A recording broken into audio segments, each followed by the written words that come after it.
काफ़ी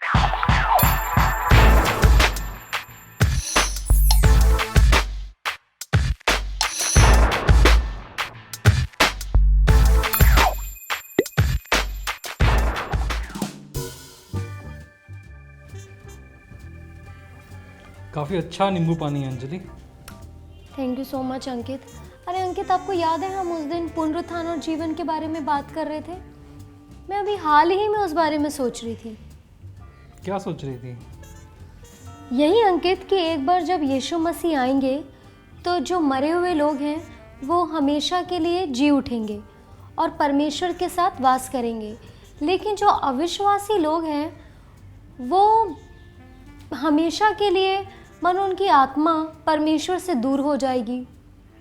हाँ तो मैं सोच रही थी कि ये सब कैसे होगा, मतलब जैसे कि स्वर्ग में और नरक में अनंत काल, ये सब क्या मतलब है इनका? चलो ठीक है, मैं तुम्हें धीमे धीमे समझाता हूँ। देखो, ये जो शरीर है हमारा, ये एक टेम्पररी चीज़ है, लेकिन जो आत्मा है वो अनंत काल के लिए है। ठीक है, आत्मा ही एक ऐसी चीज़ है जो मरने के बाद भी हमेशा जीती रहती है। ठीक है, जैसे कि मान लो जिन लोगों ने प्रभु की बातों को माना, यीशु मसीह पे विश्वास किया, उनकी आत्मा अनंत काल के लिए परमेश्वर के साथ वास करेगी। लेकिन वो लोग जो परमेश्वर विश्वास नहीं किया, वो लोग अनंत काल के लिए परमेश्वर से अलग हो जाएंगे। अच्छा, तो आप ये कहने की कोशिश कर रहे हो कि हम जो मतलब इस संसार में हमारा जो विश्वास है वो मानो एक नाटकीय रूप से मतलब हमारे अनंत काल के उस भविष्य को प्रभावित करता है, करेक्ट?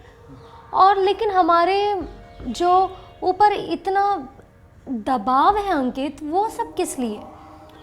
देखो, तुम्हें एक बात समझना पड़ेगा, जो हमारा परमेश्वर है, जो हमारा सृष्टिकर्ता है, वो निष्पाप है। वो बिल्कुल भी पाप को टॉलरेट नहीं करता है, वो पाप को देख ही नहीं सकता है।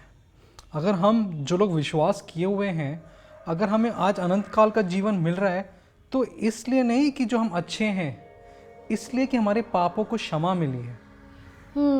और मेरे ख्याल से ये इसलिए भी है क्योंकि परमेश्वर जो है वो न्याय है और परमेश्वर बुराई को सज़ा देंगे और भलाई को इनाम देंगे, करेक्ट?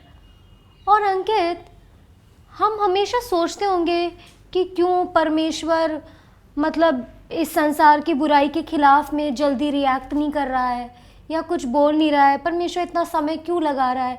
लेकिन परमेश्वर का अपना एक समय है और वो अपने समय में निश्चय ही करेगा, क्योंकि परमेश्वर जो बुराई से घृणा करता है। और अंकित, परमेश्वर नहीं चाहते हैं कि उनकी इस प्यारी सृष्टि को नाश किया जाए, इसलिए परमेश्वर इन सब चीज़ों से घृणा करता है, बुराई से घृणा करता है। हाँ देखो, परमेश्वर जो है हमारा, वो करुणामयी और दयालु भी है। यानी उन सारे लोग जो परमेश्वर के विरुद्ध हैं, उन सबको तो परमेश्वर न्याय देगा ही, लेकिन जो परमेश्वर से प्रेम करते हैं उनके लिए प्रभु बहुत दयालु और करुणामयी है। अच्छा अंकित, मेरा जो अगला सवाल है आपसे, वो मैं ये पूछना चाहती हूँ कि बाइबल संसार के बारे में और क्या कहती है? पौलुस ने नए नियम में कुछ ऐसी बातें लिखी जैसे कि परमेश्वर ने ऐसी ऐसी बातों को उसके सामने खोली जो उसने पुराने समय में भी नहीं खोली थी। जैसे कि सियोल के बारे में परमेश्वर ने बताया उसको, एक ऐसी जगह जहाँ पे वो लोग रहते हैं जो लोग परमेश्वर के विरुद्ध काम करते हैं। अंकित, और अंकित पता है नए नियम में नरक को जो नाम दिया गया है पहला, वो है गहना, जिसका अर्थ है यरूशलेम के बाहर का स्थान, शारीरिक स्थान। और नरक का जो दूसरा नाम दिया गया है वो है आग की झील, जो शैतान और उसके दूतों के लिए, जिनको परमेश्वर नरक की आग में बाद में सज़ा देने के लिए डाल देगा। हाँ, और एक और जो नाम दिया गया वो है हेदीस, जो कि ग्रीक शब्द है, जिसका मतलब पुराने नियम के वो अधोलोक से है। ऐसी जगह जहाँ पे उन सारे लोगों की आत्माओं को रखा जाता है जो परमेश्वर के विरुद्ध में खड़े होते हैं। और स्वर्ग एक ऐसी जगह है जहाँ पे जिन लोगों ने परमेश्वर पर विश्वास किया है, उनकी आत्मा उनके परमेश्वर के साथ रहती है। सो अंकित, नरक के बारे में क्या आप मुझे और विस्तार से जानकारी दोगे और बताओगे कि घटना के एक के बाद एक होने के बारे में आप मुझे विस्तार से बता सकते हो? हाँ बिल्कुल। देखो, जो सबसे पहली चीज़ जो होती है वो है मृत्यु। ठीक है, मृत्यु के बाद आता है सताव, सताव के बाद आएगा प्रभु यीशु मसीह का पुनरुत्थान, फिर आएगा न्याय। अगर मैं बात करूं तो सबसे पहले आएगा मृत्यु। ठीक है, फिर हमारा जो परमेश्वर का जो पुनरुत्थान है वो होगा, जिसे हम रैप्चर भी कहते हैं इंग्लिश में। फिर गॉड का जजमेंट होगा, न्याय होगा कि किसने क्या काम किया, उसके हिसाब से हमें जगह मिलेगी।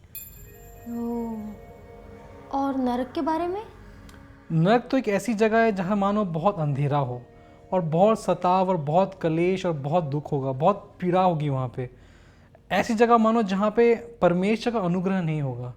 हम ये जान जाएंगे कि हाँ, यीशु मसीह परमेश्वर है, लेकिन हम जानने के बावजूद हमें हमें हमें कोई क्षमा नहीं मिलेगी, क्योंकि परमेश्वर का अनुग्रह वहाँ ख़त्म हो जाता है। वहाँ पे सिर्फ दर्द है, आंसू है और पीड़ा है। मतलब अनुग्रह खत्म हो जाता है? मतलब जैसे कि जब हम इस जीवन में अभी जी रहे हैं, हम जब तक जी रहे हैं, जब तक हम मरते नहीं, अगर हम अपने मुंह से इस बात को अंगीकार कर लेते हैं कि प्रभु यीशु मसीह ही परमेश्वर है, तो हमें प्रभु अपने राज्य में स्वागत कर लेता है। लेकिन ये मौका तब तक ही मिलता है जब तक हम जीवित हैं। एक बार हम मर जाएं, हमारी आत्मा नरक पहुंच जाए, उसके बाद अगर हम अंगीकार भी कर लें तो भी हमारा न्याय होके ही रहेगा और हमें परमेश्वर के राज्य में कोई जगह नहीं मिलेगी। स्वर्ग और नरक का सिद्धांत।